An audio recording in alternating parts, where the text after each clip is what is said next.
রায়দিঘিতে যে মর্মান্তিক ঘটনা ঘটেছে সেই পরিপ্রেক্ষিতেই আমি গতকাল গেছিলাম এবং যারা যারা খুন হয়েছে তাদের প্রত্যেক বাড়ি বাড়িতে গেছি, আমি তাদের সঙ্গে কথা বলেছি।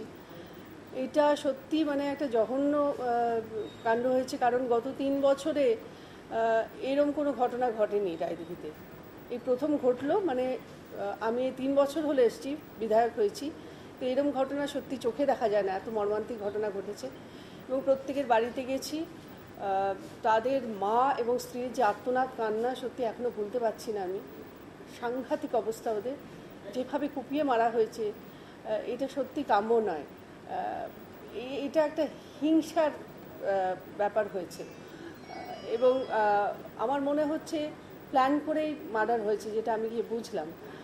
এখনও রক্তের দাগ, সত্যি মানে এটা ভাবা যায় না যেভাবে নৃশংসভাবে খুন হয়েছে তারা। এবং আমি বাড়ি বাড়ি গিয়ে কথা বলেছি তাদের সঙ্গে এবং তারাও কথা বলেছে। আমি আশ্বাস দিয়েছি স্থানীয় বিধায়ক হিসেবে যতটা যা করার আমিও পার্সোনাল লেভেল থেকে যতটা সম্ভব আমি সাহায্য করেছি এবং বলেছি আমি পাশে আছি।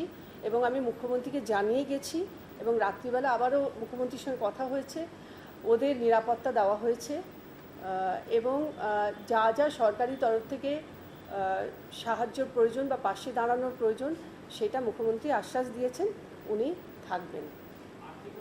যা যা তাদের বাড়ির থেকে তো চলে গেছে, তো ন্যাচারালি তাদের যাতে তারা ঠিকঠাক থাকে, সুস্থ থাকে, সচ্ছল থাকে, সেরকম একটা ডেফিনেটলি সরকার থেকে ব্যবস্থা করা হবে এবং হচ্ছে।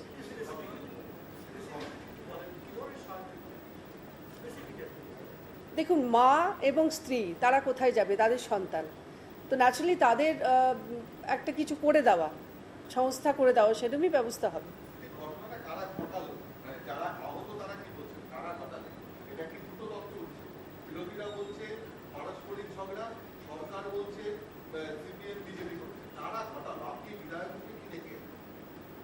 এগুলো আমি ডিটেলস বলতে পারবো না, তবে এইটা বলছে পরিকল্পিতভাবে মার্ডার হয়েছে এবং সিপিএম গোষ্ঠী করেছে।